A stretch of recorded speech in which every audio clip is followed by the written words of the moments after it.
I would go home to visit my family, right? I would go to see my dad, and I would notice that the grass is not cut. And I know how hard my dad works. I know how hard my dad works. So the first thing I'm trying to do, even though I have brothers, my brothers, they don't volunteer. I have brothers and they don't volunteer like that, but I'm not coming down on them. I'm just saying. So what I would do is I would take the initiative to grab my dad's lawnmower and get my behind out there and cut the grass just to give my dad a break. I learned a lot on my platform because I have a predominant male following. And what I have learned, what I'm still learning and I'm practicing to perfect is not always trying to volunteer to help my man, because I was raised by my dad. So my dad raised me. I got visitation of my mom every other weekend. So my dad was literally, he taught me literally everything I know, from doing my hair to my cycles. He bought me my pads. So my dad is my best friend to this day still.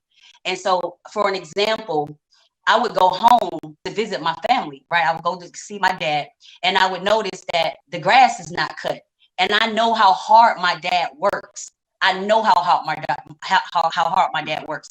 So the first thing I'm trying to do, even though I have brothers, my brothers, they don't volunteer. I have brothers and they don't volunteer like that, but I'm not coming down on them. I'm just saying. So what I would do is I would take the initiative to grab my dad's lawnmower and get my behind out there and cut the grass just to give my dad a break, because he works so hard. And I feel like good men need a break. And so I will be transparent and say that my downfall, because a lot of men look at me and say, wow, I would love to have a woman like you. Why are you still single?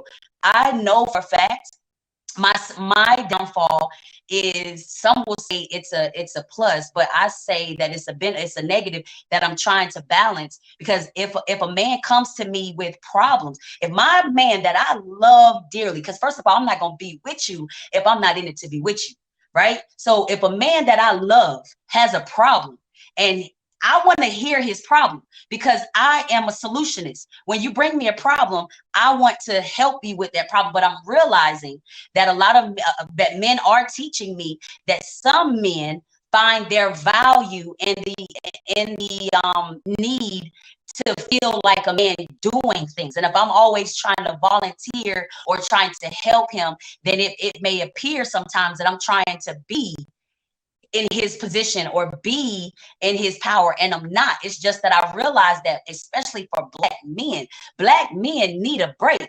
And I watch men all the time come on my platform and explain, like, my wife don't help me do nothing. All she expect me to do is pay the bills, buy her this and buy her that. And I'm like, dang, like that has to be exhausting as a man, to not be able to have physical help from your lady partner when God calls a woman to be a helpmate.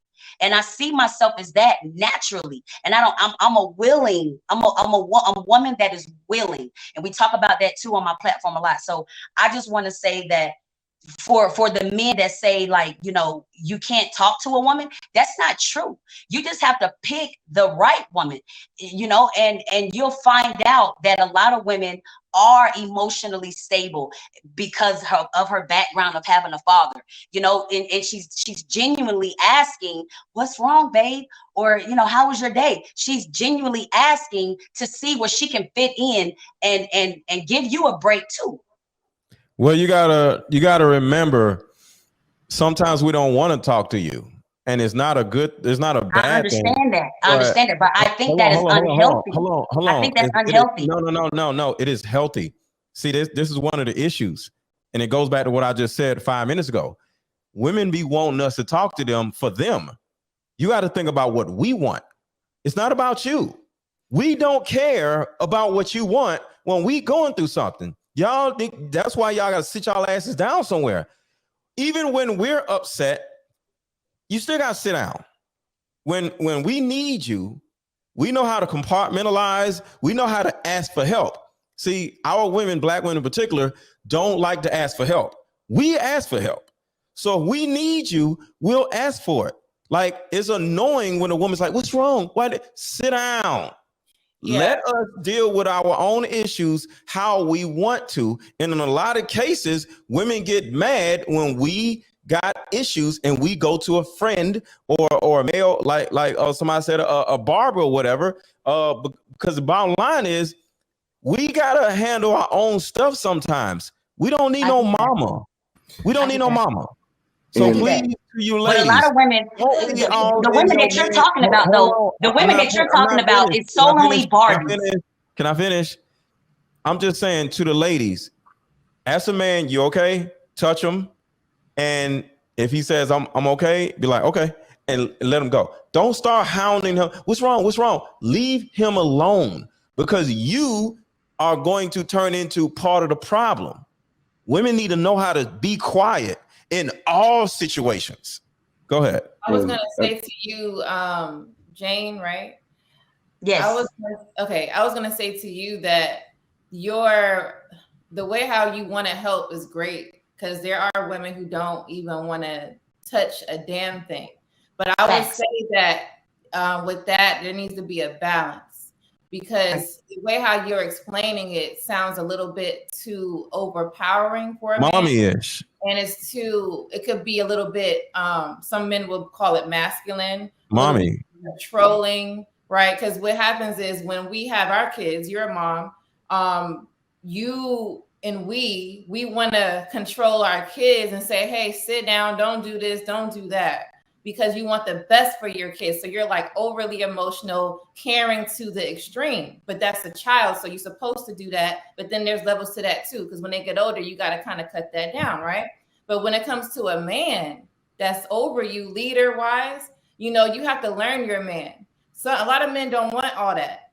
They want to just have, okay, they're going to tell you a problem, and they just want you to either listen to them, rub their back, or, whatever it is that your man likes, you do what your man likes. You don't do what it is that you like for him, because he might not like that. So you could suggest, hey, this, because you might have great ideas, right, on how you feel you want to help the situation. You ask him, can I do these things? Do you like this?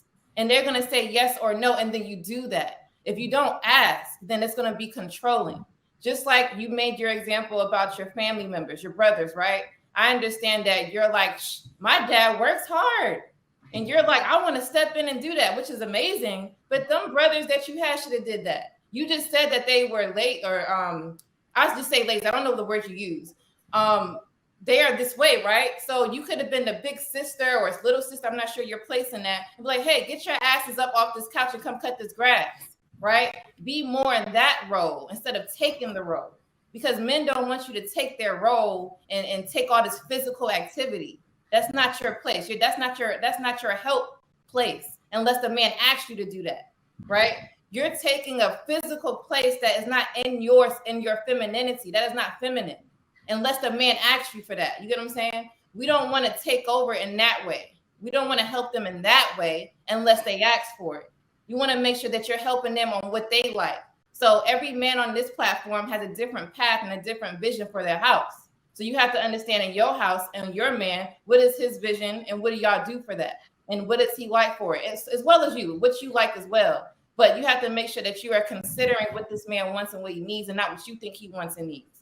That's where I see could be the little probably misunderstanding there.